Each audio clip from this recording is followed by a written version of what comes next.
one by one, but if you guys could just raise your hands or wave if you're part of my team at the City of Akron. And as Mayor Walters said, they're available. I'm available to chat with all of you as this goes on and afterward. Thanks again for coming. I think this is a great opportunity for the two cities to come together. And as you all know, the Valley functions kind of like its own place and is part of Akron and part of Cuyahoga Falls, obviously, but is kind of a self-contained place in its own right. So I think it's completely appropriate and necessary that we're working together on this. I won't belabor too much because I don't want to steal the show from Doug, who has a lot of good information to share with you. But as I mentioned the first night, this is night 3. We've been at this for 3 days. We've been looking at land use and zoning and how that should change or be modified in the future. We've been looking at transportation connections, not just for cars, but for people walking and biking and using public transit. And then we've been looking at something called urban design, which Doug Farr will talk a lot more about, but the architecture in the valley and how should buildings be situated, how can we develop or redevelop to protect the environment, to make it more walkable, to make it look and feel better, and to have it be a place where people and businesses can thrive. So with that, I will turn it over to Doug Farr, who's leading the consultant team, and let him take it away. Thank you, Mayor. Thank you, Jason. Good evening. How's everybody doing? Okay. How many folks were here on Tuesday night? So good news, the microphone works. None of that more fighting. So our team assembled here has been working day and night. So if some of us look a little scruffy, we earned it. So anyway, this is very much the paint is still wet on the canvas presentation. So we're going to present it as a team. So when I get to a slide and I panic and don't know what the slide is about, you'll know and you'll come up and you'll support me. So that's how that's going to work. So just as a process, high level, this is day 3. It's a complex thing we're trying to do, which is to plan for 2 cities, 1,100 acres or so. Is that right, Vita? Something like that. 2 different zoning codes, 2 different approaches to land development, a crazy quilt work of annexations where you can never quite tell what town you're in or what school district you're in. It's as a governance model, it's not to be copied.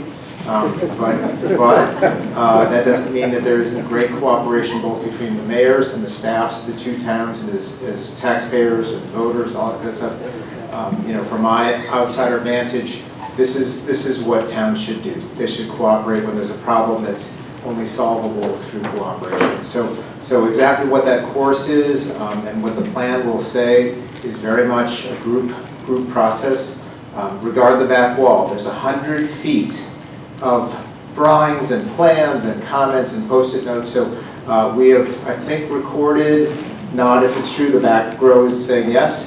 We think we've recorded everything you've said, so it's sort of written down and tallied in some way or another. We'll report on that. So anyway, we've been listening. We presented 2 growth scenarios on Tuesday night.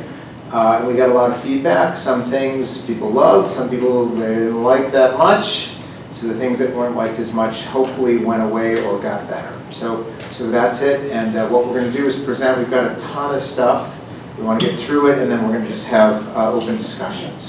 And what we'll do is we have some post-it notes, and so please write your questions or your comments on the note. We'll have somebody pick it up, and then Vita will read it out, and we'll respond that way. So anyway, and if you just want to take notes as you're going, that's also preferred or good idea. Take it on the back of your piece of paper there. So without further ado, there you go. All right. We have an agenda. There it is. You've met our team, and you'll hear from many of them. But for those of you who haven't been here before, Farr Associates is the front. Paul Crabtree Group is our engineer. Sharon Woods of Land Use USA is our market analyst. Lee Answeiler of Code Studio is our coder. And then our team consists of Vita Costi, our project manager, Maya Kolakowski, our urban designer, and then Kathleen Bakewell, landscape architect. So this is the round of applause. They're still standing. Special thanks also to our review board who agreed to meet with us twice yesterday. So I feel like we've moved in together. They were together at 8 o'clock in the morning and again at 5 o'clock last night. So we've gotten a lot of sort of input and feedback from that group, and we'll continue to do so as the plan goes forward. So, first of all, process. In the last 46 hours since we last met, we have had more than 15 meetings, more than 20? Not sure. Anyway, so at least 15 meetings. And many of you, who was in any of the interim meetings over the last couple of days? We also had the open studio, so if you wanted to come in and see the making of sausage, which was sometimes interesting and sometimes not, I know dozens of people passed through during the open studio. So hopefully you can appreciate the fact that there's not a plan that's already cooked and we're just unveiling it, we're really making it in real time. So this was a good, well-attended group on Tuesday. Everyone reported out. We had a meeting with owners and property owners and developers. We met with the watershed group, the infrastructure group. Last night we had the two mayors sitting together and talking about cooperation and how their city councils could work together to implement the plan. We had the closed studio where we actually got some work done and so on. So many meetings. We really like working that way.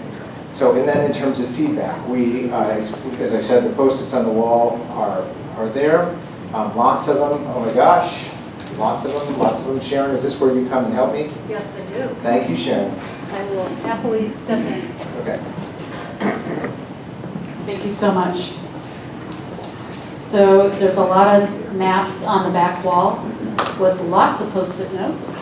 And I'm going to back up a little bit here to see if I can. Oops. Vita, I wonder if you could help me figure out how to go back to my to the first slide. Okay, and okay, so those buttons, got it. Those two, got it. Thank you.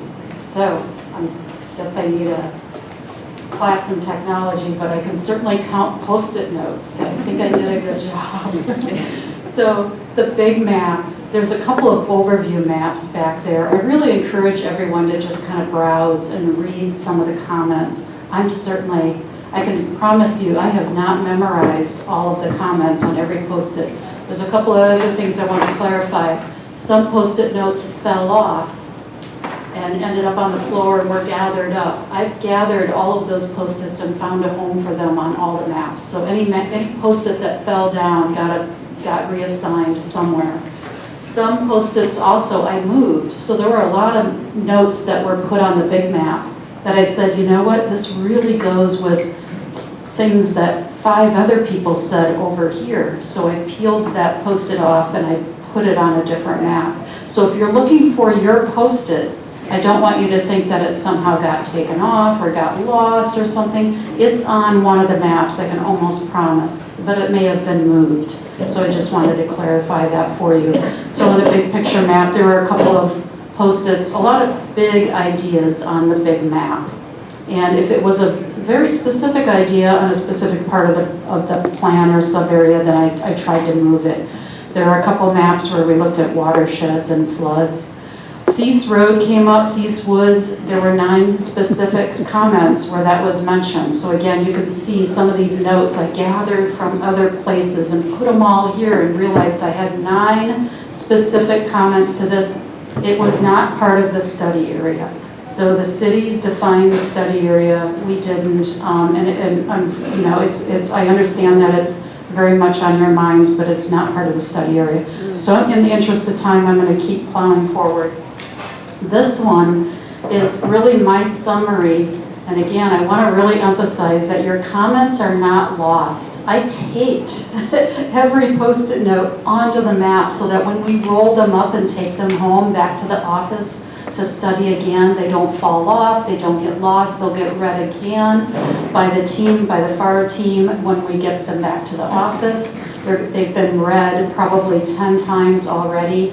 So, they're not lost, but what I wanted to do was just kind of do a summary for you real quickly. So on this map, number 1, I realize it's maybe a little hard to see, but number 1 is basically the south path. And we had basically 15 endorsements and nobody said absolutely no, we don't want to path along the south side of the river. And then number 2 would have been the pedestrian bridge that goes from the current kayak over to the south path. 10 people endorsed it, and 1 said, maybe not a good idea. Let me clarify, a lot of the no's were because there were concerns about floodplain or watershed or concerns about taking away nature, or perhaps concerns about losing an amenity that was already there. So I saw a big pattern there where there were no's and O's. It was because there was a concern, sometimes a very valid concern. So again, this is just a real quick summary. And also just I wanted to emphasize again that this is not a presidential election. It's not really a vote. So it's imperfect. It's as imperfect as I am. I'm human. So, you know, but you get an idea from just the magnitude of the numbers. So number 3 is the north path, 7 endorsements, 1 no. And then number 4 is the little park where there used to be a car wash, right? If you remember. So that little park, 3 yeses, 1 no. So when I get not a lot of response, like only 3 yeses, 1 no, I kind of get the sense it's not the first thing on people's minds. They're really focusing on the kayak launch. Like, for example, that's number 6, 12 endorsements of expanding and improving the amenities there, and 3 were kind of neutral. Number 5 is basically adding boulevards and parking around the existing shopping center, and I need to go faster. So you get the idea. I'm going to go faster. Read the Post-it notes, and now you have an idea of the summary there. And here's all the comments. There's actually 2 maps of Post-it notes that go like that with lots and lots of comments. And then we also go to Node 2. There's just there's a map there with a lot of notes in general. In fact, there's 2 maps on that one as well. All the notes have been tallied by we love it or we don't. In general, 5 yeses. 19 individuals put Post-it notes saying, we have a concern. It may be housing density. It may be, why are we doing more retail here when we already have retail there? So that was something that we may want to talk about a little more about. And Doug, I have 2 more slides. You nudged me along. We have a lot to cover tonight. So in the market study that I did, I identified a market potential for about 92,000 square feet. Let's round that to just 90. Let's say 90,000 square feet. That's for the entire study area. I wanted to kind of qualify that a little bit, particularly because I think it applies to the second node, the east node, the Northampton and Portage Trail intersection. It really pertains to that and just kind of the scale that we're looking at. So 90,000 square feet, to put that into perspective, that's about the size of the giant eagle that's at Portage Crossing. So so this is incremental retail and merchants that are supportable in the entire study area would all have to fit inside of that giant eagle, your giant eagle store, in theory. I mean, just to give you a sense of magnitude. So just to give you a sense of, So I wanted to give you that perspective. Let me try it from another angle where I could say that a coffee shop, for example, might be 500 square feet. And a salon might only be 1,000 square feet. A merchant, like a boutique apparel store, might typically be about 2,000 square feet. A Family Dollar or Dollar General is usually around 8,000 square feet. Your CVS store is probably 14,000 square feet. When I talk about a hardware store, I'm talking about something that's like around 6,000 square feet, like no bigger than like a dollar store. And I'm not recommending a dollar store, just to clarify that. But we're not recommending something like a Home Depot or a Lowe's or a big box format like that, just to clarify. And on grocery, so Giant Eagle is 93,000 square feet, bigger than all the market potential for new space in this entire study area. So it's a really huge store. And when I recommend a grocery store, I'm really looking at something like 6,000 And maybe you did, maybe you might be successful and get you an even larger grocery store, but even then I would say no bigger than 18,000 square feet, maybe just a little bit bigger than a CVS, but I would really cap it at that. I kind of feel like that's even really too big. So I hope that puts it into perspective a little bit. Another way to think of this, if you used to shop Kmart when Kmart was around, the average Kmart discount store was about 90,000 square feet, you know, to kind of give you an idea of that size. So that's my wrap, and I wanted to give you that perspective. Thanks for bearing with me. Thank you, Doug, for letting me have those minutes. Thank you, Sharon. So the other thing to add to Sharon, in terms of the two nodes, the east node we're thinking is, and you'll see this in a minute, we want most of that commercial activity to go to the west and very little to go to the Northampton node. So we'll show that. So the vision statement. So this is, we've taken another pass at this, and as I said the other day, the vision statement guides us in the work we do and hopefully guides the document in its formation, the work of the committee, work of the staff, and so on. So here's our redrafted vision statement. It starts with just a statement. Merriman Valley is a gateway to the CVNP. And then the vision part is let's make this special, let's, all of us, make this special place a global model of land conservation and sustainable development by piloting innovations in planning and regulation. So that came out of conversations over the last couple days. It builds on the prior statement, so I don't recommend we get into wordsmithing, but I just wanted to update you. This will continue to live and evolve. If there's a better suggestion, we'll incorporate it. But I think this is an exciting vision statement. You know, it's what we should be doing to match the beauty of nature in planning and development. So I have gotten a few messages back from folks that when we presented this slide on Tuesday night, and it was called Greenfield Development, that a lot of people understood Greenfield to mean public parks. Greenfields are not public parks. They are undeveloped private property. They are owned by human beings who are Americans who are and we live in a capitalist society.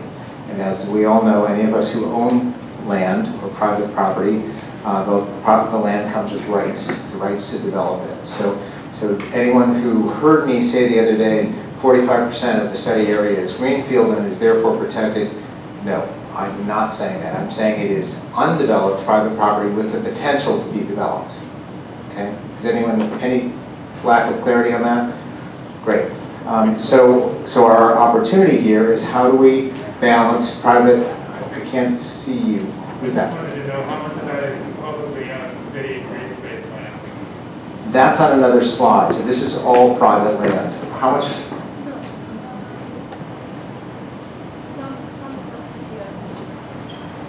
Well, then it's not undeveloped private property. All right, so we have to sort that out. Apparently some of this is public land. Okay, so we have the wrong label on it. We'll get it right. So my apologies there.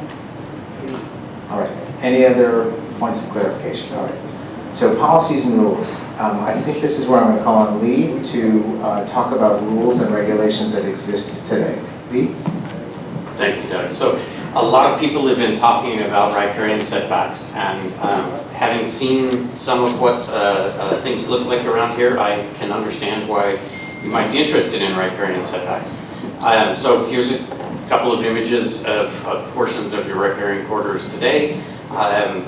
These are the kinds of areas that in Akron have no protection. So Cuyahoga Falls has protection for stream corridors. It acts pretty much like the Summit County ordinance. It's quite similar, basically at the most intense size of water body. It's a 300-foot buffer. The preserved portion is 30 feet. A managed portion after that is 100 feet. And overall, 300 feet are have limits on them in regard to what you can develop. So it's important that everybody know that Cuyahoga Falls is on the side of might and right in terms of riparian corridors, and unfortunately Akron has not yet gone there. They are working on some stuff internally. We're going to work with them, and we hope to be able to develop a consistent riparian corridor approach for the entire valley. Floodplain areas, it's quite clear that not everybody understands what you can and cannot do in a floodplain area. So here's just a couple of quick things about it. In a floodplain, you can build a deck, a boardwalk, or some kind of elevated structure, but it's going to require mitigation of impacts. Your posts and columns that go in for it, that actually go into the ground, will have to be mitigated in some fashion. But you can build a deck or a boardwalk or an elevated structure. So if you have a restaurant near the river, you could have a deck not up over the river, but over the portion of the floodplain that's near you to get you closer to the river. Or you could have a pathway that a portion of it had to go on a boardwalk because it was within the floodplain. So that's one piece. You can fill an area within a floodplain. You are allowed to do that only with approval from the floodplain administrator. So it gets reviewed according to federal standards about this issue. It gets reviewed. You can fill it only if you provide what they call compensating storage. So if I dig out 3 bucketfuls over here, then I can put 3 bucketfuls of fill over there. Although sometimes compensating storage is actually required to be more than your fill area. It depends on the importance of the area that you're dealing with. But you can balance what Mother Nature is doing in an alternate way if you go through an engineering process, work with the floodplain administrator and get it approved. Finally, you can build something like a soccer field or a kayak livery, as long as it can be temporarily inundated. If it can be flooded again, and when the floodwaters are gone, you can use it for a soccer field again, that is typically an acceptable thing. Again, all of these would have to be approved by a floodplain administrator. They all get reviewed, and all of the mitigation that might be necessary is worked out during that process. But you can do things in the floodplain, so there are some possibilities that maybe some people are thinking haven't been possible that might be worth thinking about in terms of the utility of some of the pieces of land in this area. So I just wanted to share that. Back to you, Doug. Thank you. 500 is almost negligible. Okay. Thank you, Lee. So next one is mobility. So we talked about this the other night, that the major arterials going through the valley are basically designed as mini highways. They're 5-lane sections. They're posted at lower speed limits, but they're designed for a driver to safely operate a vehicle at 50 miles an hour plus. And so they're hostile to pedestrians. If anybody's ever tried to cross those streets, you feel like your life is in danger. That's by design. Those streets are designed to convey vehicles at high speeds, long distances. They are not local streets. They are not main street streets, all those kinds of things. And so we see this as a kind of fundamental challenge / opportunity of this plan, is to bring those streets more in alignment with the kind of walkable, sustainable conservation character that I think people have in mind in the valley. So a couple things to say. We have not, our scope of work does not include a detailed traffic analysis to know these answers with great precision, but it's our judgment and the consensus of everybody locally we talk to that a lot of the cars that travel through here are actually cut through traffic. They're going from the east to the west and back, and it's simply the shortest route or the fastest route. And so they're not, and when we've talked to businesses, their perception is the cut-through traffic are not their customers. They're going too fast to even notice what the businesses are on the side of the road. They're not slowing down, they're not leaving money in the valley, and the business is there. So they're kind of not helpful, right? Second thing is, if you can see the traffic counts behind me, 19,000, 20,000, 17,000, and so on, are just above the number 15,000, which is sort of recommended for something. We're going to show you a 3-lane section. So there's 5 travel lanes now. If we get it down to sort of 15, 16, 17, we're within shooting range of 15,000 for the 3-lane section, which would slow traffic down, which is, I think, a really important thing for the businesses, for the walkability, the safety, all those kinds of things. So we wanted to show this chart just to express our understanding of what's going on. So if you're coming from Cuyahoga Falls over to Montrose, well, goodness, the shortest distance is cutting through the valley. and people do it at 50 miles an hour. So one consequence, if we were able to slow the speeds down from 50 to 30 by doing traffic calming and some lane eliminations, it's likely that some cut-through people will say, I never want to go 30 miles an hour, I'm going to just take the highway. And to which I say, thank you. That would be nice. So if you're a cut-through commuter and you're here tonight and you have a concern, I'm just going to say, from our point of view, it is harming the valley. All this cut-through traffic and all the consequences of it, the widening of the road, the high speeds, everything about it is cutting into the quality of life in the valley. So we're comfortable recommending lower travel speeds and the likely response from on people's parts to say, I'm taking another route. Say, come back on a day when you'd really like to drive slower, eat at our restaurants, rent our kayaks, hike in our trails, things like that. So that's kind of what we're thinking there. Let's see, sidewalks and trails. Is this me? This is me. Yeah. Okay, cool. So we've got a number of proposed trails and trail linkages, and if we don't have them all here, we'll get to it. But as you can see, we're embracing of the kind of wide consensus in favor of access to the river, access to open space, enabling modes like walking, running, and biking, and accommodating cars but not prioritizing them. So lots of detail here. We'll share it, and you can add your comments to it. Also, these are proposed crosswalks, sort of trying to allow people to get across the busy streets. And this is a beginning diagram. We'd love to have a lot more than that. Ideally, if you want to have a pedestrian-focused street, you have crosswalks every block. So every 300 feet, 500 feet, 600 feet. If you have a crosswalk a half mile down, almost useless. Like, I'm not going to use it. I'm going to play Frogger, I'm going to take my life into my own hands, dragging my kids along with me, and hope not to be roadkill. So those are bad words to use when describing a scenic valley like Cuyahoga Valley, but we want to take this seriously and make it a tamed, slower street with safe crosswalks. So, and then we're beginning to suggest our master plan. So we've got an overall master plan, and it's got a few notes on it. I'm very excited to see the notes. They were not on the drawing at 5:15. The yellow text is probably not that legible to folks. So let me just tell you what we've got. Excuse me. So this is an overall, our whole sort of site area. We're proposing a few things. I'm going to introduce them to you one at a time. Basically, scenic conservation neighborhoods. We'll talk about that. Retail nodes, 3 of them.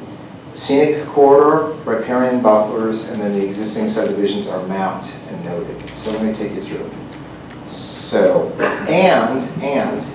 this is fun. We think there's a naming opportunity, and we're not saying that we've got it right, but what is the one that Schumacher area is, what's that area in New Mexico where the UFOs all land? Rodno, it's like Area 54? 51, yeah, so when I hear Schumacher area, that's what I think of, Area 51, like a mysterious place where people go to disappear. But anyway, so as a placeholder, we are floating a couple of names today just to see, get the wheels turning. In the east, Northampton corners, so we're really just proposing development on the corners, so corners. And then in the valley, what we might be calling Portage Walk. And then there's a list of names on the lower left there. You can pick your favorite. We could have a lottery, we could have a naming convention, whatever. But I think to have these, to be places, special places, it's important they have precise names. So when you say you're in the valley, you might be, a mile or 2 east or west. It doesn't mean that much. It's important to not let go of it, but as I'll meet you in the valley, where would that be, right? So this is trying to get at more specific place names. So the first thing is riparian and scenic view corridors. And am I doing this or Kath doing this? Who's doing this, me? Okay. As you can see, I'm always willing to hand off. Riparian corridors, let's go here. So this is a habitat buffer. That's. How about I do this? Yeah. Happy to do these too. So there are 2 kinds of scenic views along the road as you come through town. that we've looked at. One is, in some places, you have sort of a meadow edge. In this particular case, you're seeing the mowed right-of-way, because DOT is always going to mow their right-of-ways until we really get them reformed, and that's not worth it in our lifetimes. And you could have an open meadow back behind that. And actually, you can't see it very well, but there's a little house over in the corner that actually sits in the meadow. It's not that you might not be able to use these areas, but one is an idea of a habitat buffer that has a meadow edge, and the other is you have significant portions that have a forested edge. And so we're looking to build a model that says where you have one, there would be a special kind of rules for that, and where you have the other, there might be new rules for that. And so they might look a little bit like this. The setback from the byway would be, in this case, we've drawn it at 100 feet. We haven't confirmed that that's the right depth, but this would be the way that a meadow buffer might look, right? So it's going to be mowed at the very edge and kind of crisp and clean at the edge of the road, and then it's going to get a little shaggy and it's going to be more interesting. It's going to attract butterflies. It's going to handle stormwater better. It's going to be native vegetation instead of invasives. It's going to have all those components that will improve the habitat in the corridor. And in addition, as we drive through the area, we're not in anywhere USA with mowed lawns and whatever else. The other byway setback would be the forested area, in which we would be trying to keep the forest cover there. Again, this is drawn at that same width at 100 feet. We don't know that 100 feet is necessary. We're going to be looking at that in the near future. But just the idea that as you're coming along the road through the area, whether there's development or not, that a portion of that would be considered important to save on into the future, to treat as native and to use to handle stormwater and other ideas. So let me turn it back to Doug. Thank you, Lee. So, let's see, I have to go back a few slides to show you this. So can you see the really kind of day glow green? Kind of there and there and there and there and there. There are six total areas. So we are, you can't see it, but the key at the top of the drawing describes those as conservation neighborhoods. So I want to talk about that idea. So conservation neighborhood is a hybrid that combines two planning ideas. One is there's something called the conservation subdivision, which was really kind of pioneered in Massachusetts in the 1980s by a friend of ours, a gentleman named Randall Ahrens. And they had some of the same, they in Massachusetts, western Massachusetts in particular, the kind of rural Berkshire County part of the state, if you've ever been there. It's not unlike this terrain. But they had concerns about the kind of losing the rural character of their place. And so the conservation development came about, and it was a lot about presenting to the road, to the public, if you're just passing by, that the development is sort of concealed behind a layer of vegetation, just the way Lee has described it. So that's the conservation part of it. And then the neighborhood part of it, and this is a diagram that our office did, is the neighborhood. And you say, well, neighborhood, that's kind of, I live in a neighborhood. Maybe not. So the planning definition of a neighborhood has 5 parts. Let's see if I can remember them all. I've got a crack team to correct me if I do, but within a neighborhood, in the planning sense, in the kind of new urbanist planning sense, neighborhood has a grid of streets. That is to say, I can walk multiple different paths, rather than, you know what a cul-de-sac is, where you go to the end and you have to go back, go to the end, you have to go back. Neighborhood is not a cul-de-sac neighborhood. It's got a street grid, so you walk around the block. It's got a mix of housing types, so not just all single family. It might have some 2-unit and even some apartment buildings, whatever. It's got a civic space, a place where I always like to say on the 4th of July, where do you throw the party? Right? Now a lot of cul-de-sac neighborhoods, they throw it in the cul-de-sac because there isn't a civic space. So in this case, there's a set of lawn or a little plaza or a little kind of park building or a little kind of crafts structure, whatever, that's your civic structure. Could be a church, could be a yoga studio, could be a coffee shop, all those kinds of things. And then 2 other things. Oh, a center. It's got an identifiable center. So again, you come to your neighborhood and you say, let's go for a walk. Where do you want to go? Let's go to the center. And then you know where that is, and then it's got an edge to it. So think those are the 5.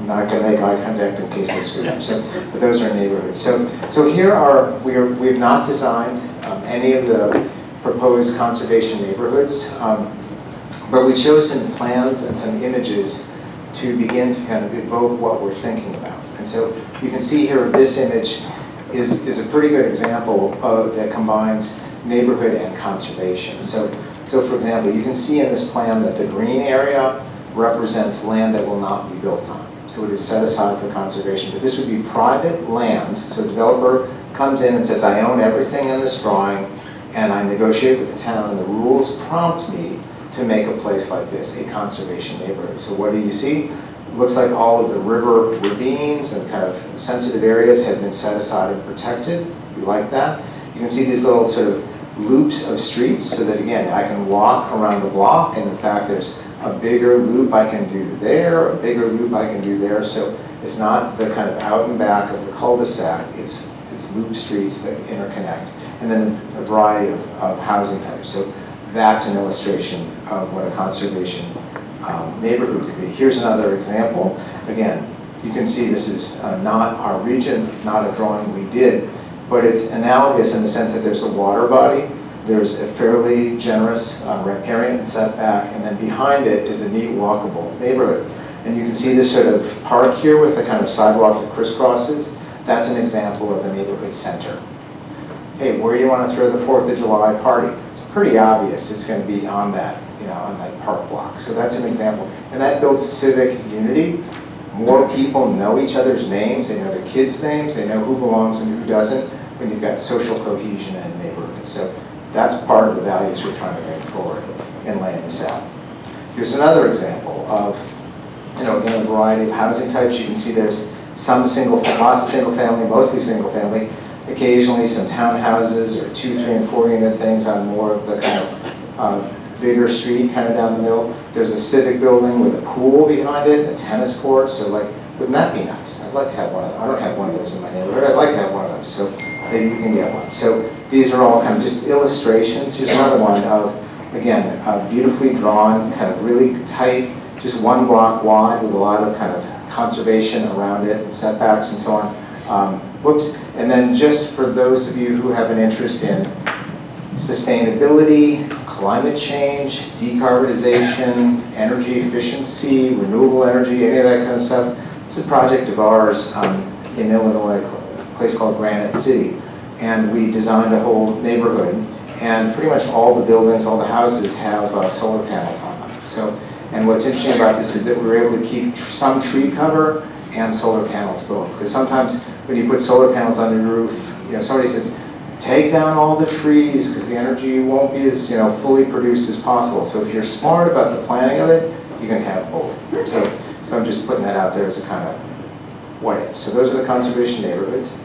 And that's node A, and we're actually going pretty well, going pretty fast. So I didn't need to cut you off as much, Sharon, so apologies for that. So node B, which, as we say, we're calling just for working purposes, Northampton's corners. So this is pretty small drawing. Do we have a zoom on this? It's just the one. Okay. So there was a conversation on Tuesday about promises made when the annexation was done to bring Northampton into the city. And the promise was that there would be, the rural character would be preserved. Okay, so we heard that and we honor the request, and thank you for pointing out that historical event or that memory.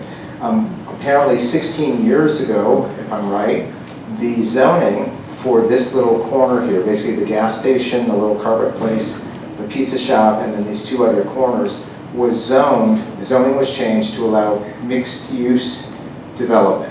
Anything more than MU1. It's called MU1, it's a zoning classification. So the law changed, the rules changed 16 years ago, and it moved away from purely rural. So we didn't have any hand in that, but I just wanted to report that I wanted to make sure that we were clear about what had happened. We had nothing to do with it, but we were responding to it. So the current zoning allows MU1, which is some mix of uses.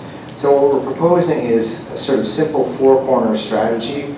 It's not unlike, what's my favorite hamlet? Peninsula. Anybody been to Peninsula? Beautiful place, beautiful place. That's a true hamlet. So this is maybe a little hamlet plus, but it's pretty modest. So here's a street view that you'll recognize as the Pizza Shack on the right there.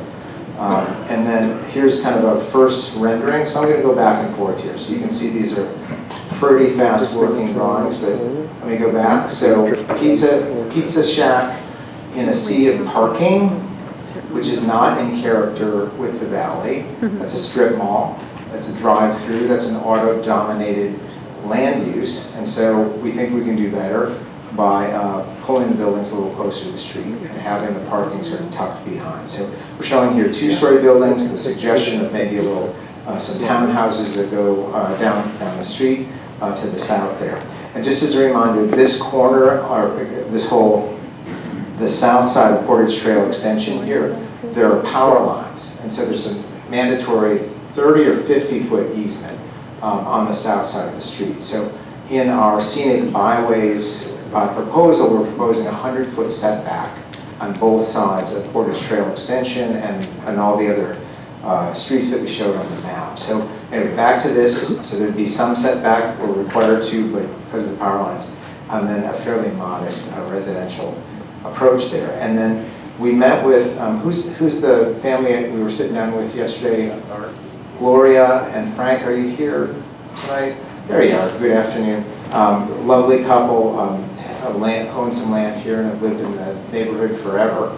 I don't want to say forever, okay, long time, more than one generation. And so they're interested in thinking about maybe doing some development or selling some of their land. So we sat down with them and talked through kind of how that might work. So they were very gracious, and so we did some sketches, and this is fairly similar to what we showed on Tuesday night. It's informed a little bit better by a better understanding of the water body there, and us applying a 75-foot water body setback to that. So, but as you can see, this is a little walkable neighborhood. You can have a little kind of community center or building, or kind of where do you go on the 4th of July? You go right there. Could be a picnic shelter, could be picnic table, something pretty simple. Whoops, something pretty simple. Whoops. Where'd it go? There we go. So anyway, that was the conversation. Let's see. So let me keep going. So that's node B. That's in the east, and then node A. Our drawings got really simple. The faster you move, the simpler they get. So these are less refined maybe than what you saw on Tuesday night. But let me just take you through some of the highlights. So, and I think we've got some details here. So first was, if you remember the suggestion for a train station, the train is coming. The Scenic Railroad will land here. It's going to land just right sort of south of, I need some street names here. Do we have them? Merriman Road, thank you. Portage Path. And Portage Path, thank you. It takes a village, right? So anyway, one proposal here is to actually put the train station on axis with Weathervane Street, to connect it across Merriman Road, just the way you see there. Maybe it's got a divided parkway. The train station would be at the end of the street. Does anybody remember seeing like older train stations that are at the end of the street? There's oftentimes a clock tower, or like you'll see a church at the end of the street. That's what Jason was describing as urban design. It's placemaking. It's kind of the way we used to make places. So the current plan, I think, is for the train station to be a little off-center and not necessarily line up with anything. So we're recommending to take a look at doing it this way. We also met with the National Park Service the other day, and they clarified that they have an easement that goes from the center of the rail line 30 feet out, and that you can't do anything in that 30-foot setback other than build a train platform.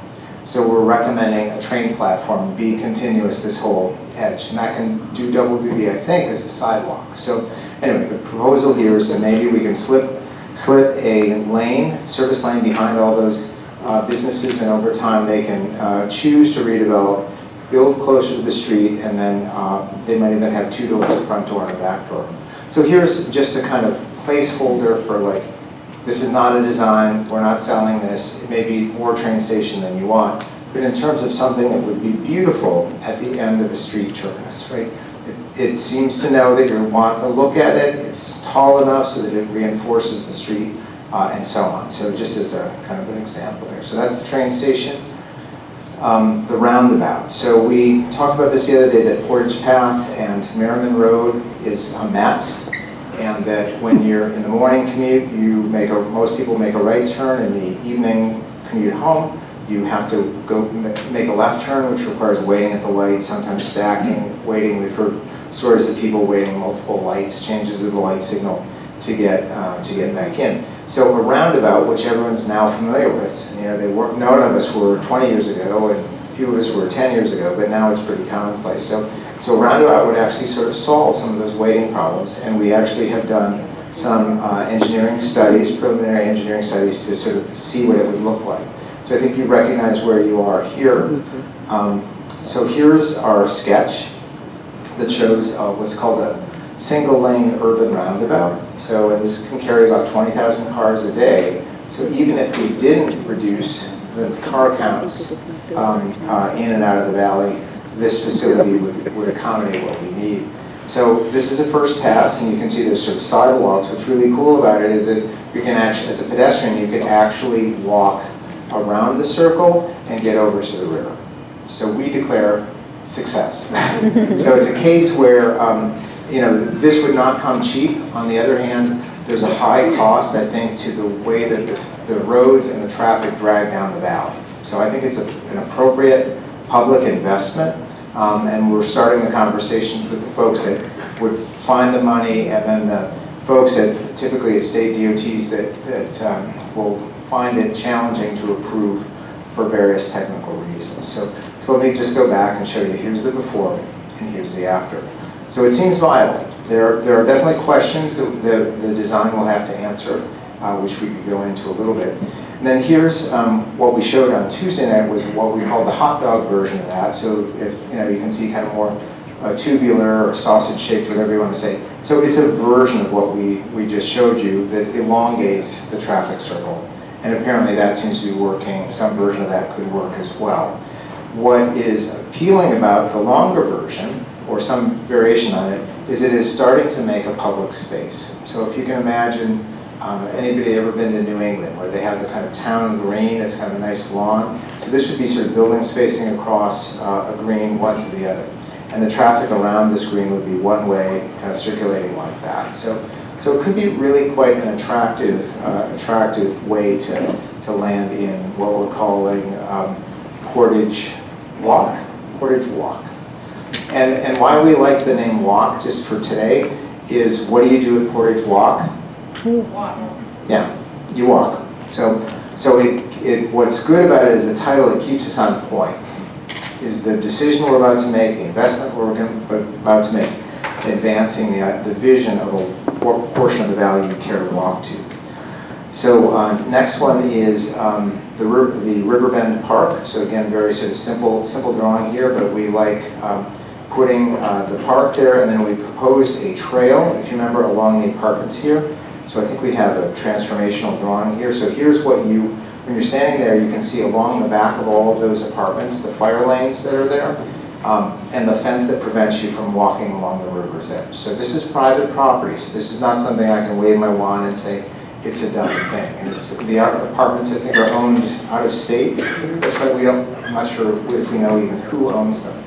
But this paving is required by the fire marshal, and we think it might be an opportunity to have it do double duty.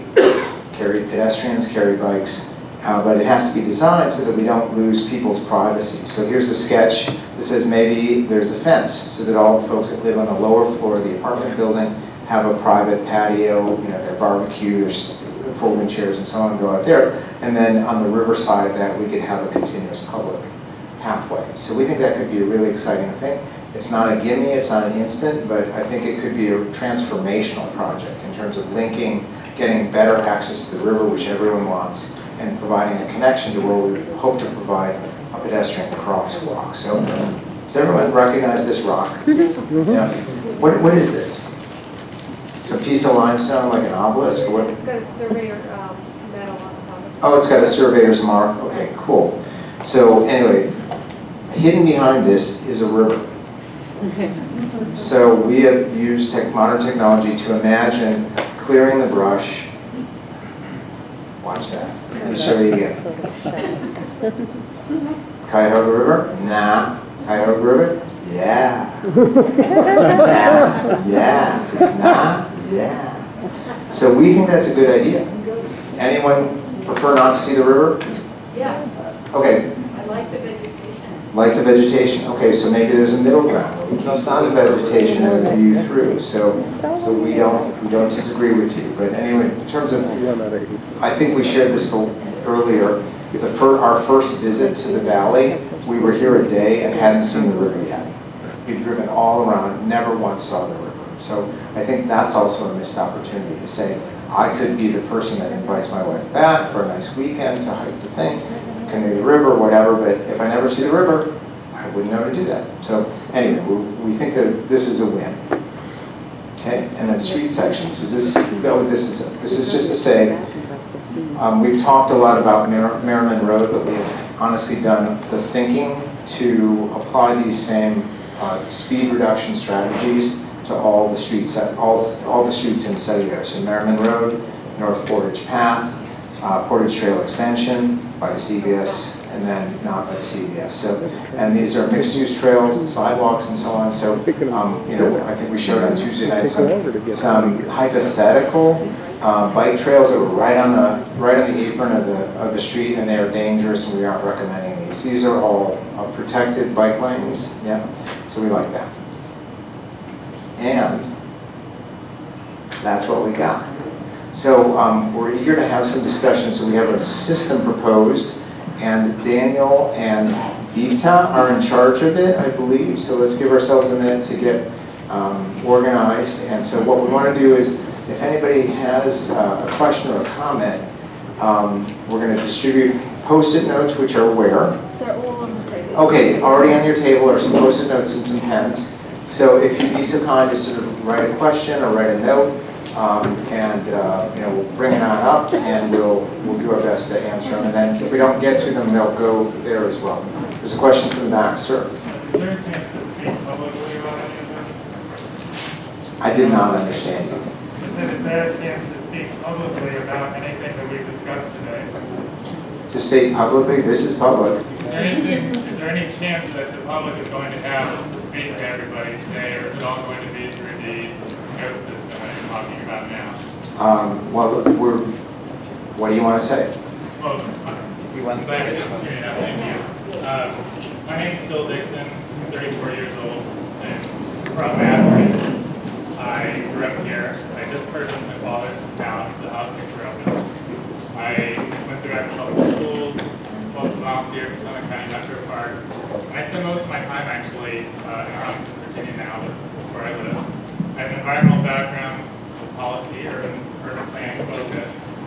The neighborhood I live in now is actually right down the block from where Amazon's corporate headquarters is located. So I have the perspective of somebody from Akron, and I also have the perspective of somebody from a community that landed the second Amazon headquarters. And I just wanted to ask, I just wanted to do just a brief, show of hands. How many people in this room would support the preservation of green space on city-owned land? Can I just see a show of hands for that?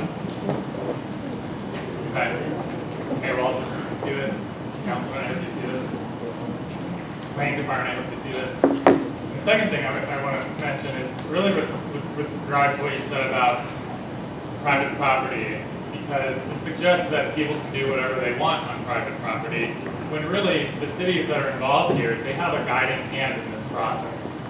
And that guiding hand in this case is the tax abatement on green space land.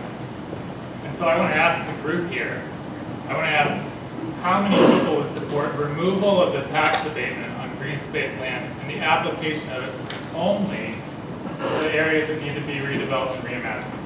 How many people would support that?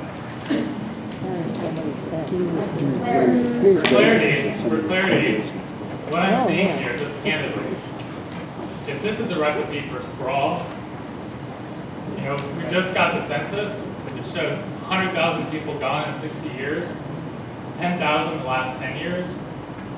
So this tells us that the consumption of land doesn't equal a higher population.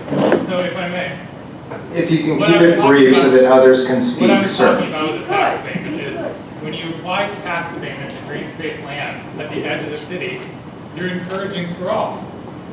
I mean, conservation neighborhoods, I'm sorry, that's BS. Conservation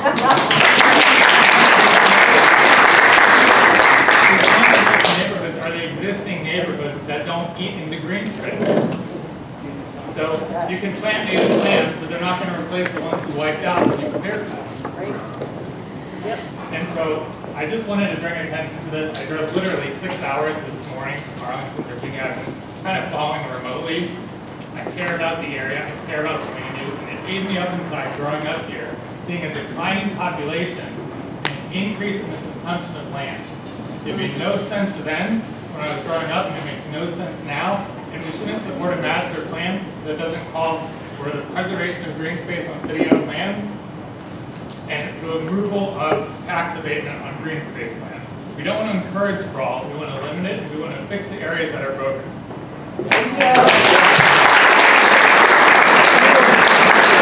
Thank you, sir. Thank you. Let us respond. That was a very generous presentation. And sir, it's our meeting. You can pass out whatever you want. It's your meeting, but we're the taxpayers, and this is the community meeting. This is our chance to be heard, so I'm not going to talk anymore. I'm just passing this out. That's fine. Thank you. Thank you. So we appreciate the comment, and just two reactions. One, nothing in our plan are we recommending the development of public land. So sir, we never said that. We don't intend to say that. So But it's missing. It's mysteriously missing. This should be a foundation of your master plan to say, we're not going to develop city-owned land. That's why I asked how much of the city-owned land is actually, how much of the proposal that shows the conservation areas, how much of that is the city-owned land. That's why I asked. So we wouldn't recommend it. It didn't, apparently it's something that needs to be stated. We'll be delighted to state that. And then your second point about tax abatements, we haven't gotten that far into it, but I think we will embrace what you say. There's no reason to incentivize sprawl. We agree with you. So you're 2 for 2. So back to where we were. Thank you, and appreciate your 6-hour drive. I hope you're not going back tonight. Not going back. Okay, great. So are there questions for some folks? Yeah.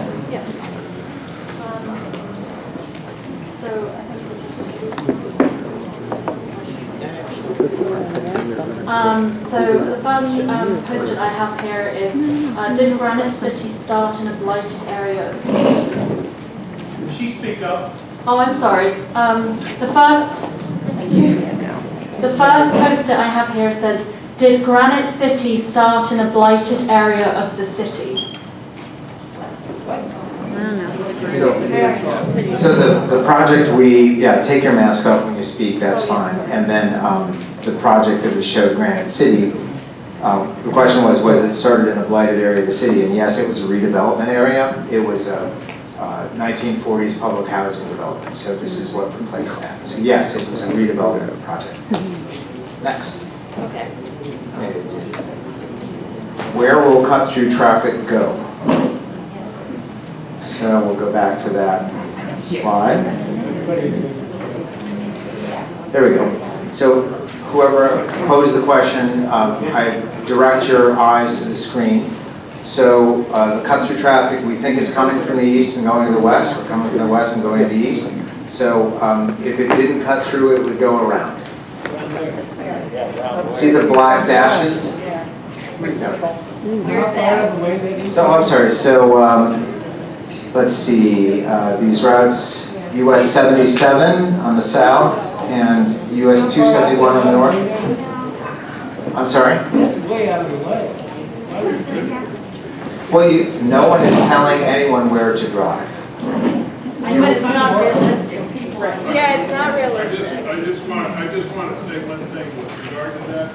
Going all the way around is, people think of distance and it's not a viable alternative.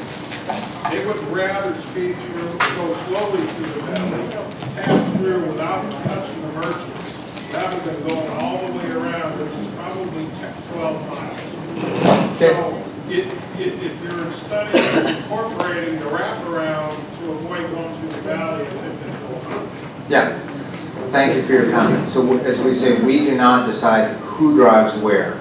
But what we intend to do is to design the streets in the valley to where people that are passing through it drive at a safe speed, like 30 miles an hour. So, and people will react how they choose to. So that's it. Next one. Slower traffic will also help protect wildlife. Thank you, that's good comment. Next one, safety concerns for roundabout with traffic volume would also make the crosswalks dangerous. Paul, do you want to talk about that, or? Yeah.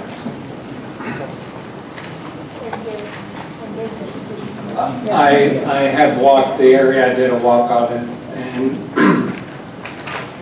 I had a hard time finding a way to get across that intersection at all.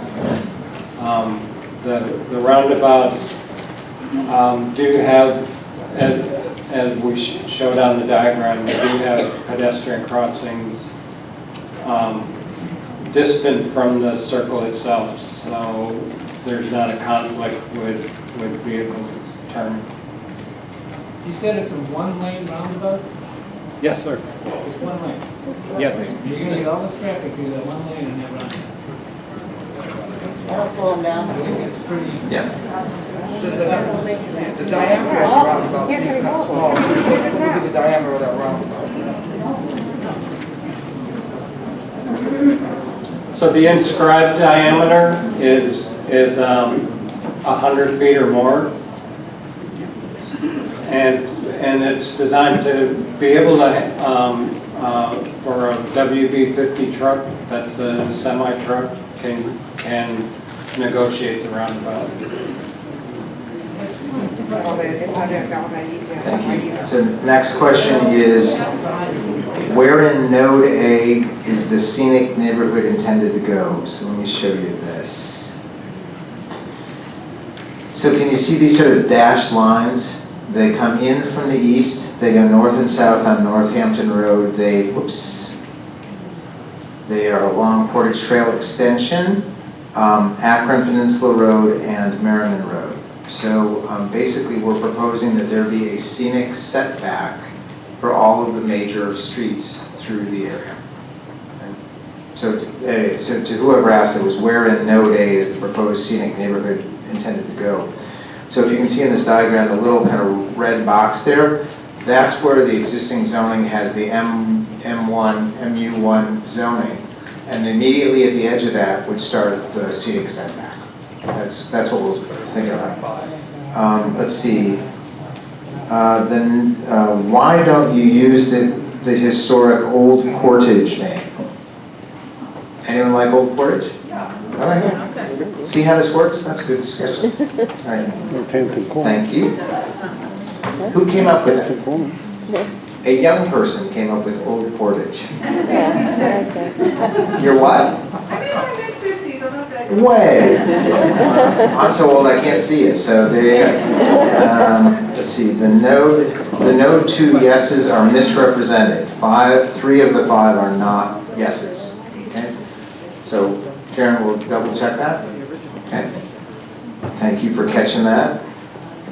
Is there a plan to demo the 5 brick office buildings on Merriman Road? That's the Cedarwood office, right? Let me see if I need a plan that shows that. Did we, no, we're not there. There we go. No. There you go. So you're talking about the Cedarwood office. Where the word landscaping shows, is you're talking about the ones that are in the crescent? Yeah, okay, right. The answer is no. We met with the owner yesterday, who's a gentleman that bought the buildings 2 years ago, I think. And the buildings are all but vacant, like 98% vacant. And he is trying to figure out a plan and a partnership. So if anyone would like to join his partnership and invest in those buildings, I think the door was open. And let's see. Yeah, they seem to be substantially built buildings. They're brick, but we didn't make any plans for them yet. So if anyone has some suggestions there, that'd be great. What's next? Who is implementing the plan? This is 5 questions on one Post-it, very precise writing. Who is implementing the plan? So plans like this, usually, the way I like to think about it is the city or the municipality sets the table for dinner, and then individuals and developers cook the meal. Okay, so you should, like in the case of here, in this little note here, like the city, the analogy would be to say the city would cause the traffic to be slowed down, and then the private sector would show up and offer walkable storefront-like businesses and buildings. So that's question 1. Question 2, who will be enforcing the plan?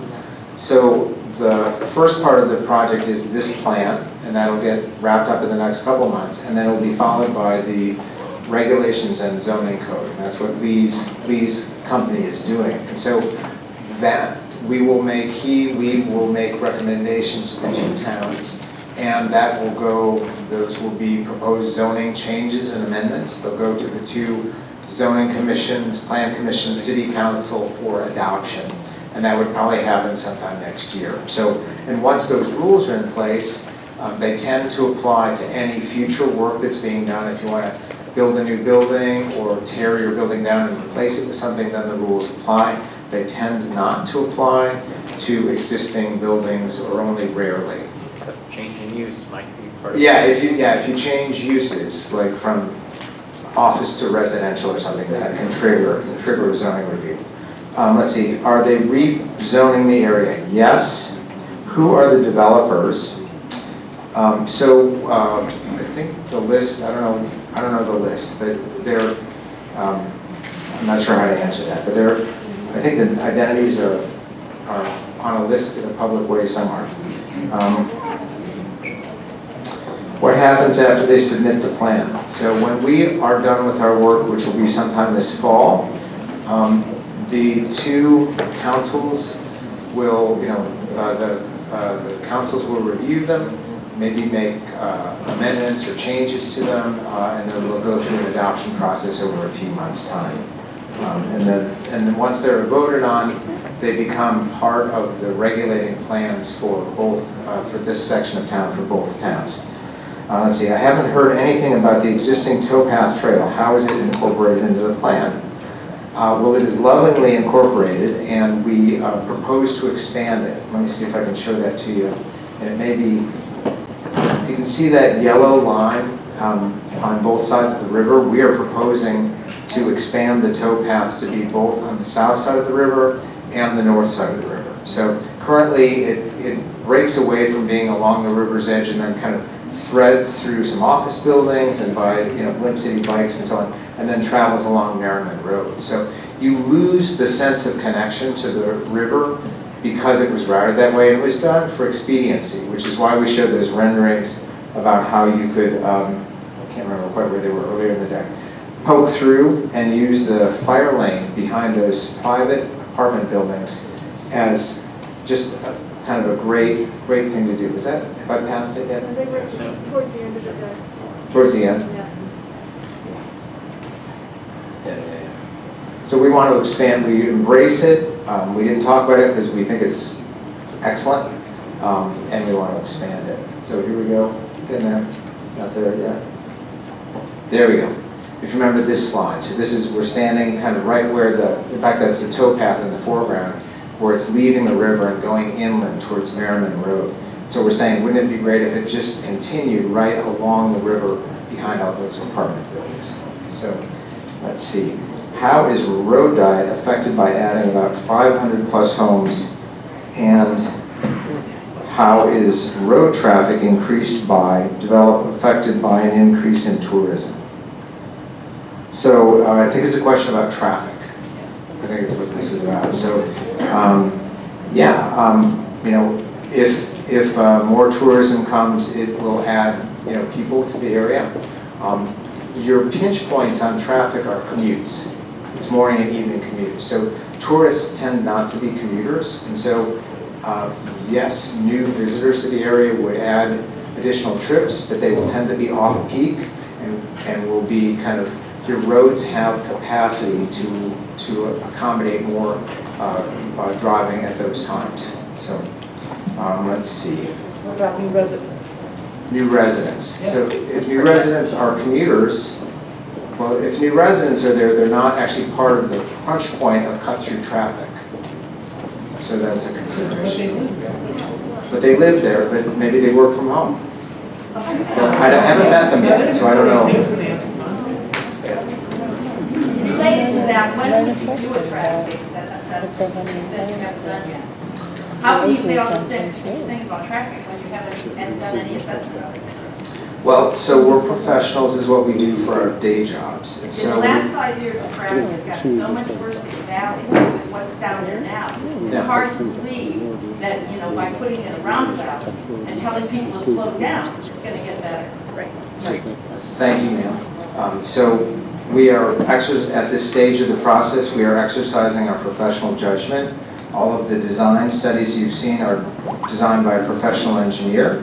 And part of our recommendation to the two towns will be, before you build any of this, you have to do a more rigorous traffic study. So we are not pretending to be the final word on this. We are exercising our professional judgment and saying this is a path forward for the valley. Ma'am, yeah, I'm answering your question.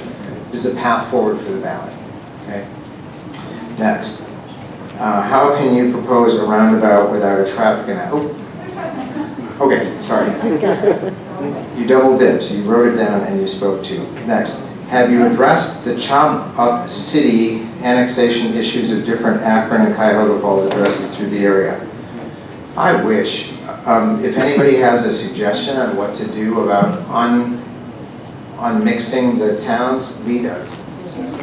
Well, so one thing that would help is if all of the valley had the same set of rules.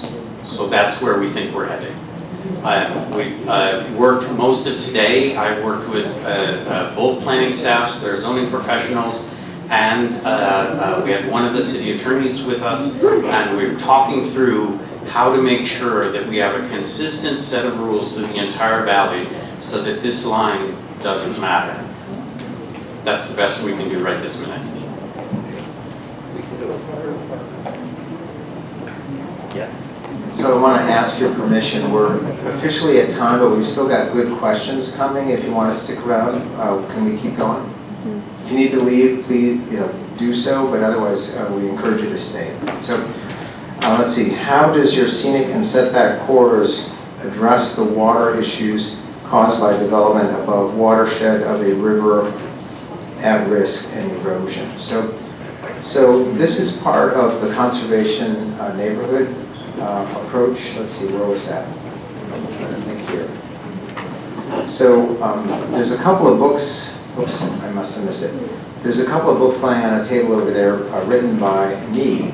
One is called Sustainable Urbanism, and the conservation neighborhood is very a close cousin to that idea. If I can find them, here we go.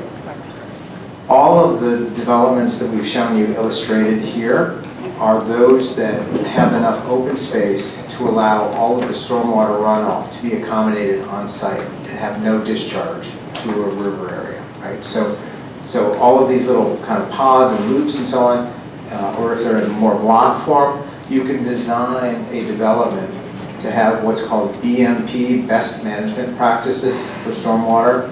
And that can take a bunch of forms: bioswales, rain gardens, underground storage, all these kinds of things. This is increasingly common across the country. It is rare here. And so one of the things is you have a pool of planners, civil engineers, developers, and architects unfamiliar with how things are being done better elsewhere. So one of the challenges is how do you seed that better thinking DNA to new projects coming forward. So There's a great city-built rain garden in Akron that I got to see today. It was on the edge of the road. Oh, really? Where's the city-built rain garden in Akron? Just on Merriman, just up the hill. There you go. Merriman, just up the hill, is an Akron rain garden. So Near Merriman and Eaton. near Merriman and Eaton. So I may have misspoken. Apparently, the expertise is there, but it is not yet coming to projects. The city did it. Okay. but private developers aren't doing it. So that's part of what the regulations could call for in a conservation neighborhood. So there's no reason for neighborhoods at these densities that are, occupy half the land or 2/3 of the land, whatever, or this one, like there's no reason for this to ever discharge into a surface water body. There's so much land around it. So that's the vision of the conservation neighborhoods. Are there more? Oh, yeah. Hey, don't let me hang in here. Will 3 lanes be extended all the way to node B? So that answer is yes. Yes. Next, why can't we call the valley the Merriman Valley? Well, we can. I think that's a really good idea. But our point is a different one, which is where was names? That was up front. Yes. Can you find the names? That would be great. So when we got here, and do you have the word salad slide? Well, anyway, to an outsider, it is a really confusing area. So we hadn't been to the valley before, but we saw pictures. Like, you're going to go to the valley, it's going to be beautiful. So we drive in, it's like, has the valley started yet? Am I there yet? Did I just leave it yet? No idea. Still don't know.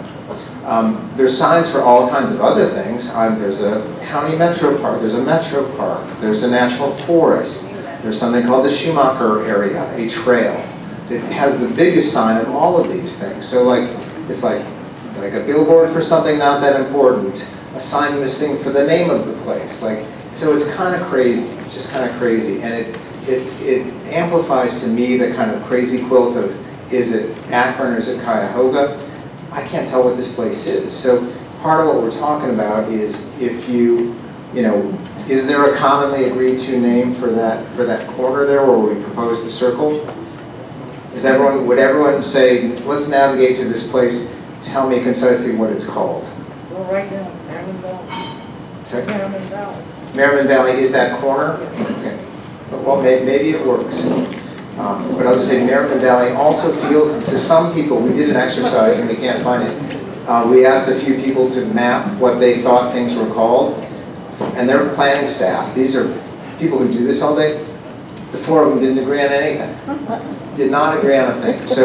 So I'm just saying, if you want to make it legible for outsiders, ecotourism, kayakers, whatever, folks to take advantage of the area, it helps that it's legible. And I know that I'm where I'm supposed to be. So anyway, that's that. Let's see. Cedarwood Office Park could be a small college. It already looks like a campus. Well, there's an idea. Anybody know a college looking for a campus? No, I'm not kidding. I mean, that can be, that's an often sought after tenant by developers, so that's a good suggestion. What about details like signage and? Garbage management. Garbage management, thank you. Wow. So signage, Lee, you want to talk about signage? So we believe we're going to be able to get a consistent sign code for the entire valley that will give new regulations for new signs. Of course, you actually have some really interesting old signs, so we're hopeful that perhaps we could provide the opportunity to keep some signs that will be too tall and too big in the new world, but perhaps because they're old, we can tolerate them. As an example, it might include the Papa Joe's sign. That's just one example. I don't know that that would be included, but it's a possibility. It's an iconic sign. It's been sitting up there for not since 1932. You can't fool me. But it has been up there a long time, so can it be saved? So we have talked about that. Zoning unfortunately doesn't deal with garbage management. It does deal with screening of waste areas in the design and construction of new development. So it does deal with making sure that all of that is screened and all of that. So there would be rules for those elements.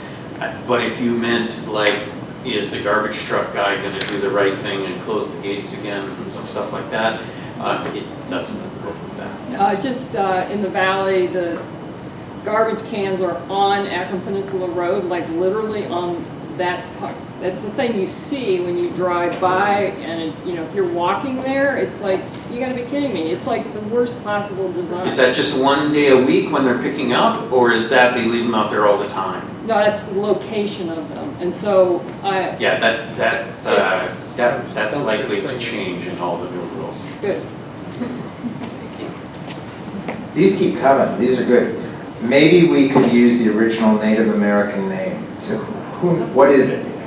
It was called Old Portage years ago because that's where the Native Americans, they took they got on their canoes to the Portage River along the path. Yeah. That's what it was called. Well, Old Portage sounds like English to me, so I was hoping you were going to come up with a Native American name. Do you have one? So I know that this used to be Lenape land, and they still speak their original language that they spoke before European contact. So Wow. we could probably just use the word for portage in their language. That's excellent. Does anyone know anyone who speaks Lenape? Tribal out. You could contact one of the tribes. I believe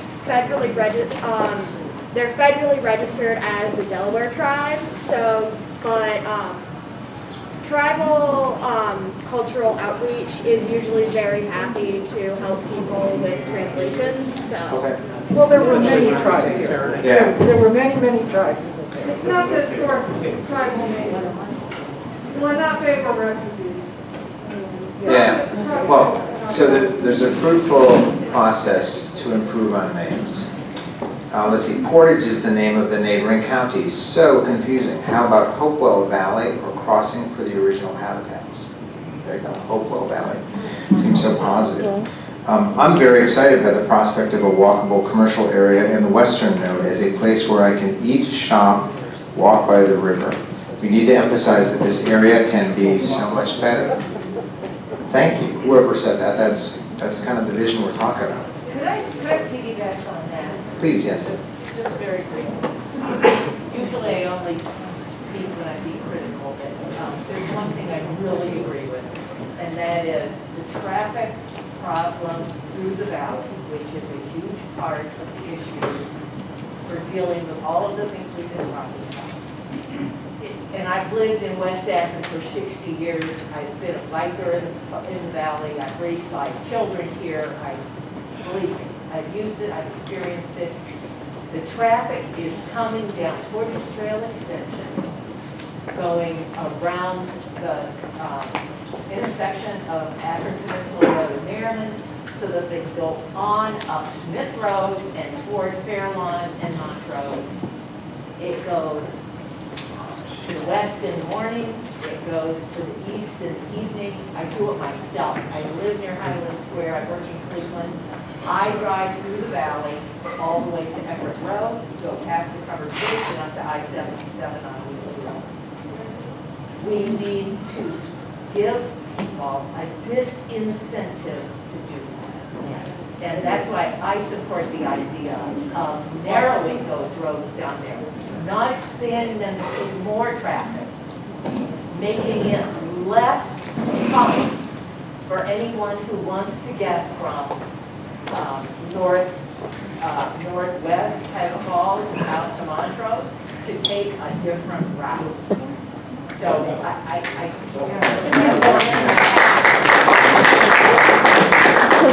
Thank you. I was going to say, in our haste to finish our work and get it on the screen to you, we forgot to mention one really important possible project that I'm going to ask Paul to describe, a new street connecting through the area. Paul.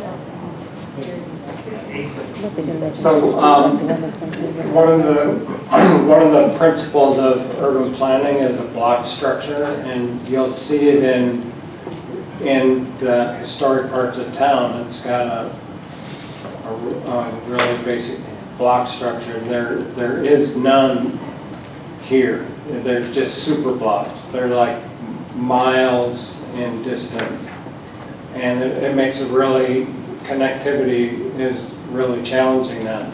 So we started to think about how to sort of mend that network, and so that people wouldn't have to go through the unnamed intersection where we're proposing the roundabout.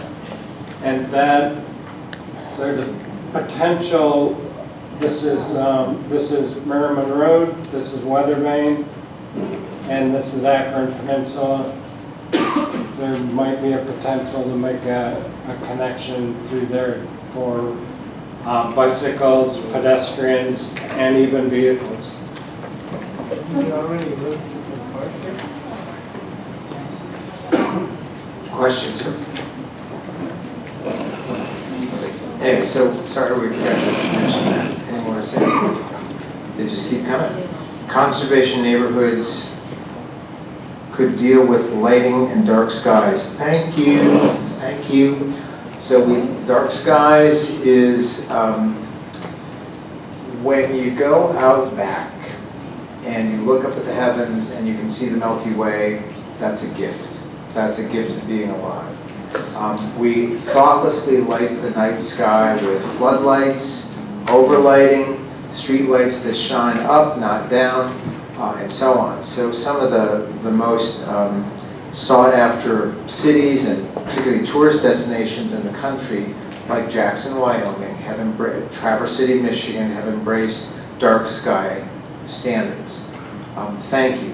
We haven't articulated what the bullet list of things on a conservation neighborhood would be, but that would absolutely be part of it. It actually might apply everywhere. Might apply everywhere. So that's a great suggestion, whoever said that. I should say that there's a lot more work to do on the conservation neighborhoods idea, but there is has anyone heard of the LEED building standard, Lean Green Building Standard? So I actually chaired the creation of the LEED Neighborhood Development Standard. And so that is kind of on our minds when we're talking about conservation developments, and we'll send out a link and you can take a look at that. But that addresses connectivity, stormwater, walkability, dark sky, the whole bit. So we're sympathetic over there.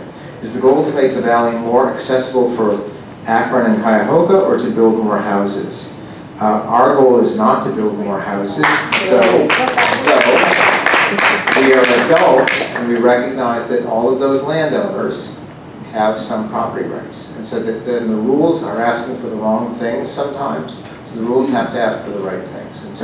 And as the gentleman from Virginia visiting back home, made the point, we don't want to incent new development over redevelopment. We would prefer redevelopment first, but it is not a Cuyahoga and Akron issue, it is a national issue. It is often cheaper and more profitable to develop green field land than it is to redevelop existing places. Fact. I didn't create it, I'm not happy about it, but so we will do our best here. Ma'am? So that was my question. Okay. But, I feel like you keep talking about the people driving through the valley, and you keep talking about, you come into the valley and you can't find the river or whatever it is. So are we trying to get more people here as visitors so that we should have small shops and walkable places, or should we have more housing developments with their own little shopping places all over the valley? It seems like you say one thing and are presenting something else. So let me see if I can sort it out. So we've gotten a lot of advice from people in this room about promoting ecotourism, that's a desirable thing here. That's, hiking, that's kayaks, that's bike rental, and that's going on already, and it's a growing sector of the economy, and it's a good thing. So yes, we're for ecotourism. So I've said that, and I'm behind that. Second thing is, do we think it is better to leave the rules? I blew myself up. Leave the rules as they are to get really bad outcomes when developments occur, or to fix the rules and get exempt. Our vision statement, we want to make this a model of sustainable development. Dark sky, stormwater, energy efficiency, decarbonization, walkable. So in the end, neither of the cities have to approve those developments. Absolutely they do. They have to approve the zoning, Right. that sets the What I'm saying rules. is They can say, no, we're not developing. No, you can't. Yeah, it's not quite true that you could. They can say you can't develop except consistent with our rules. They can say that. But once you've designed something that is consistent with the rules, that if they were to say, absolutely no, you cannot develop your site, they'll get sued and they will lose. But you don't have to incentivize it by offering tax abatement. Understood, understood. We're with you there. That was my point earlier. If you're I- incentivizing sprawl as long as you have tax abatement on green space. I appreciate that. The zoning code unfortunately is not going to impact that, but yes, the plan can make the recommendation that they stop that activity. Then by that And token. we'll make that recommendation, and will. By that token, you're saying that that property owner has rights. I live in the city. Where do my rights begin? Because I don't like seeing the deer that used to live in that area walking through my yard in Center City. Yeah. Where do my rights take hold? Why we're protecting the owner of the guy that wants to put up 30 little cheese box apartment buildings and then cardboard signs on every street corner advertising. Yeah, so two answers to that. In terms of your property rights, they started stopping your property line on your lot. And the second thing, in a capitalist democracy. The deer don't know that. They just know that somebody destroyed their habitat. I'm charmed by that answer, thank you, sir. What I would say back is that if you want to protect those deers, the right of those deer and other animals to walk across someone's private property, one recommendation would be to buy the private property and make it a public park. So if you have extra money, or if you want to appeal to the city government to say the highest and best use of taxpayer dollars is to acquire private property and make it public land, we're with you. You mean rather than giving them tax abatements to build? I think we've already sort of settled that issue. We're in alignment with the gentleman from Virginia, the senator from Virginia. So yeah, no, I don't think we're disagreeing.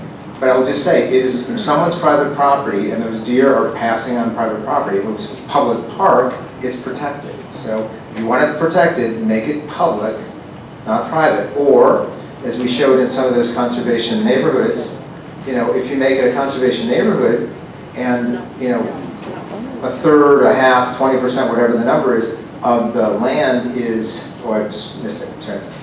Deer are terrible with math. Oh, yeah, I'm sure too.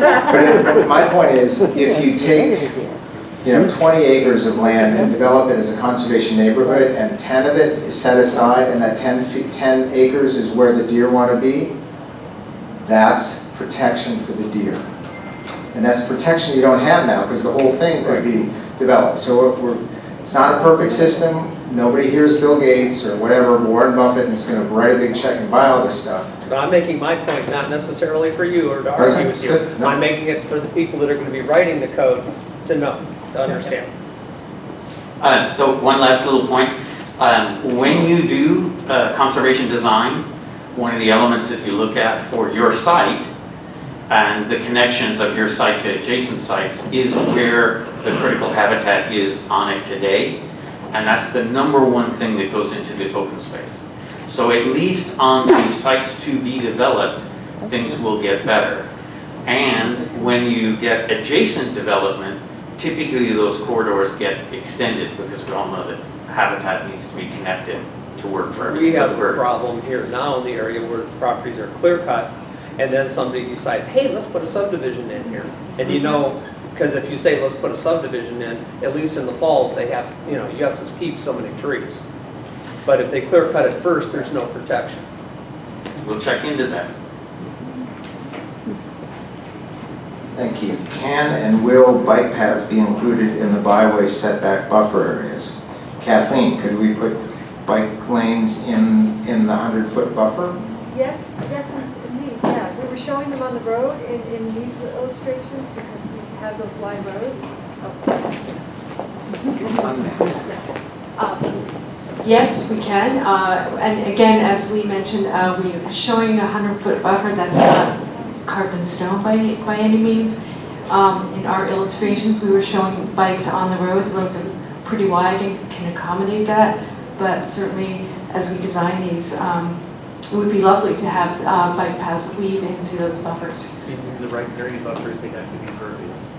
And they have to be pervious, okay, and then Lee just mentioned bike paths in the riparian buffers have to be pervious. That's not a problem, there's lots of ways to do that. Thank you, Kathleen. Excuse me, in July, Sharon said people moving into the area, meaning Merriman Valley, were from other areas of the country. What is being done to bring new residents to Akron and Cuyahoga Falls? I'm sorry, it was from other areas of the county. Oh, the county, I'm sorry, other areas of the county, sorry. Anybody new? Sorry. That is above my pay grade. Now, our plan is not, I think, is neutral on bringing new residents in. So, I don't know. Want to say anything? Yep. Sure, and I can speak to the tax abatement briefly since that's a topic of interest. And you know, we hired FAR and the team to give us recommendations. We want to hear what they have to say. When Doug says they're going to have recommendations about that, we will certainly take it into account. We will certainly take into account all the comments that you guys are making tonight, and I appreciate you coming. I'll just make one point about the tax abatement and then touch on that question. The tax abatement, whether you like it citywide or not, the intent was to grow the city's population. That's still the intent. I said in April of 2017, you can go back and get the transcript from City Council, that we can't wait for the day that we get rid of the tax abatement. Cities don't generally like to forego tax revenue. We mentioned at the time that we're open to modifying the program as we look at where it's needed and not. That's still something that we're open to, so we will take your comments and the FAR team's recommendations seriously.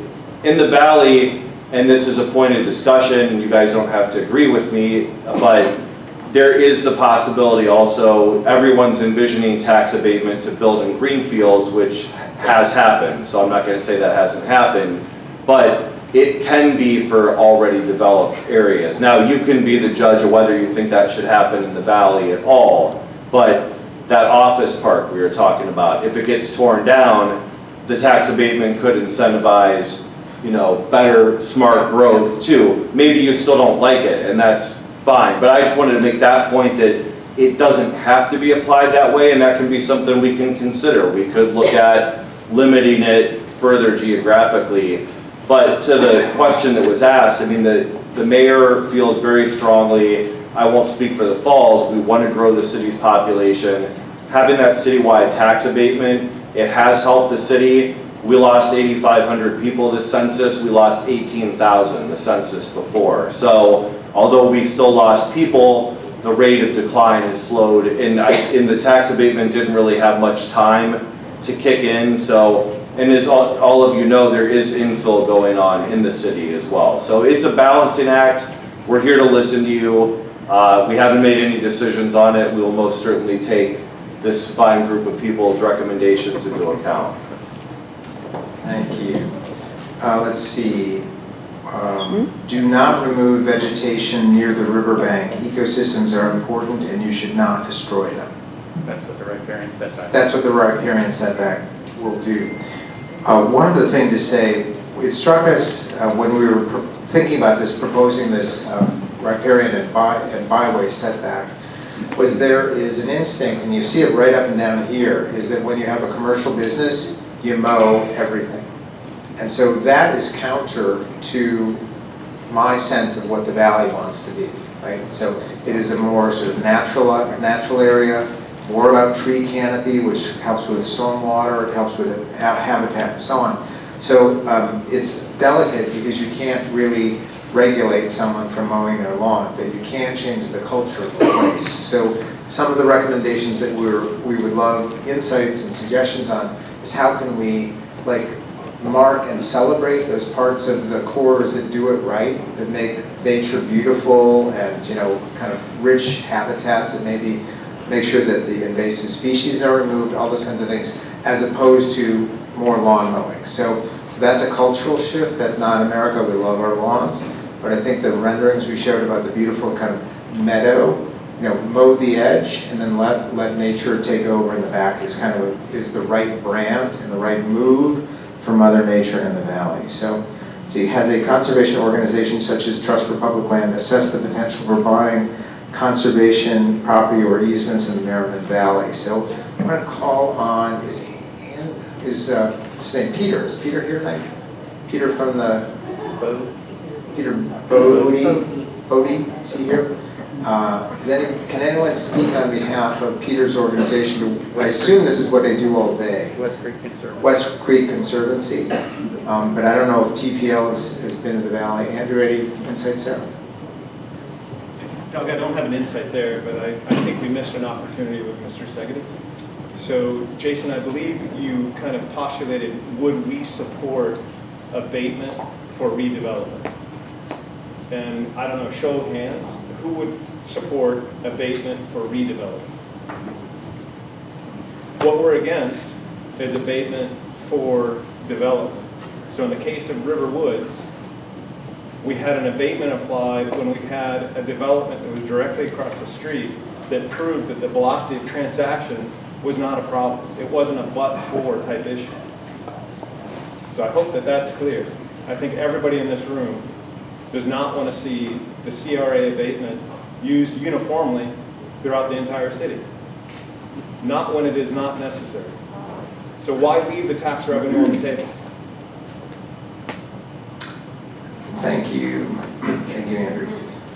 Let's see, why build more shopping in neighborhood in Node B with Portage Crossing less than a mile away? It's tiny. It's tiny, yeah. Yeah, so I'd like to clarify that what we actually designed.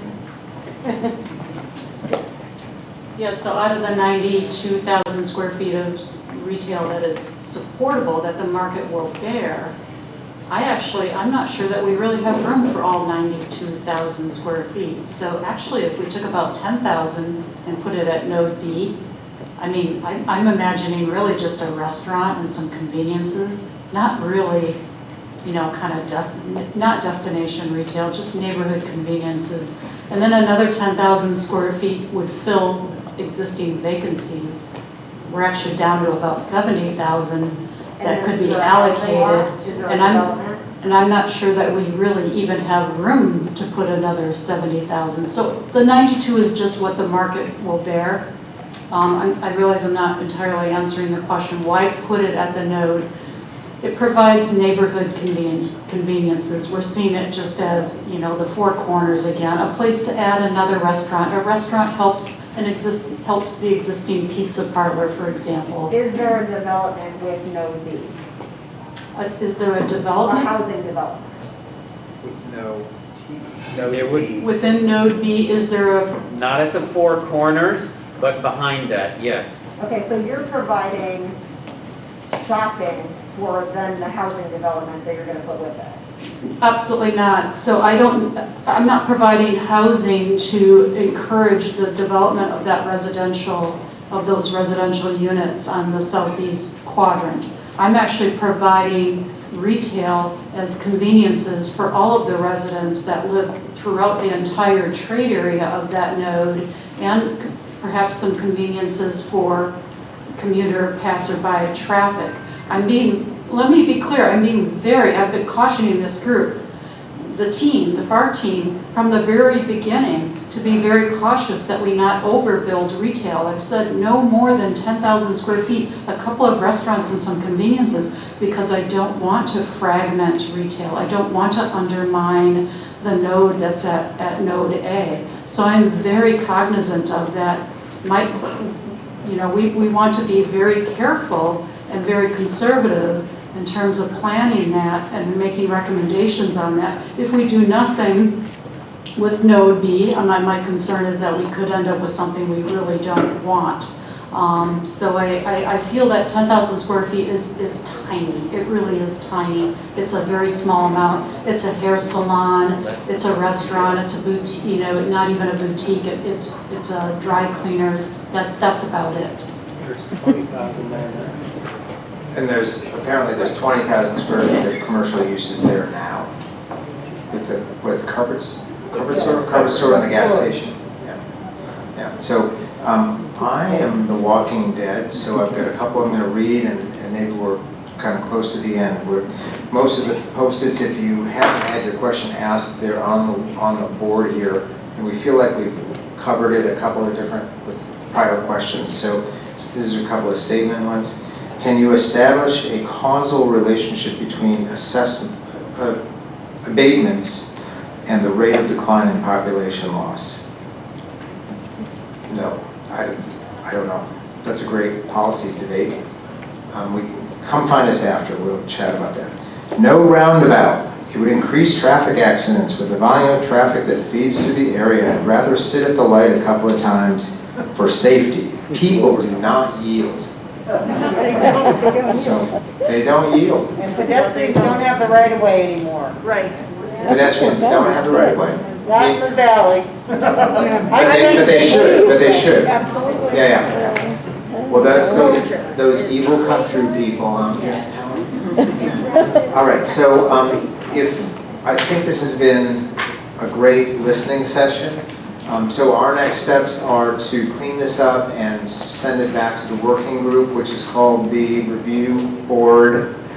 And then I'm not sure, what are the next public steps? When do people see us next? Is this the open house? Is there an open house? What do we have?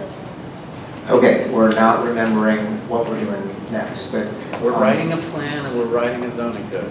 yeah, writing a plan, writing a zoning code, and there will be some public comment process In November. in November. There we go.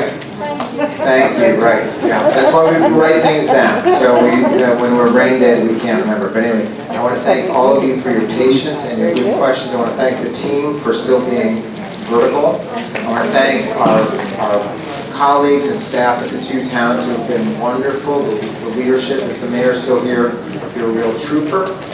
Thanks, everybody. We'll stick around and mill around for a few minutes if you want to come find us for more questions. Thanks so much.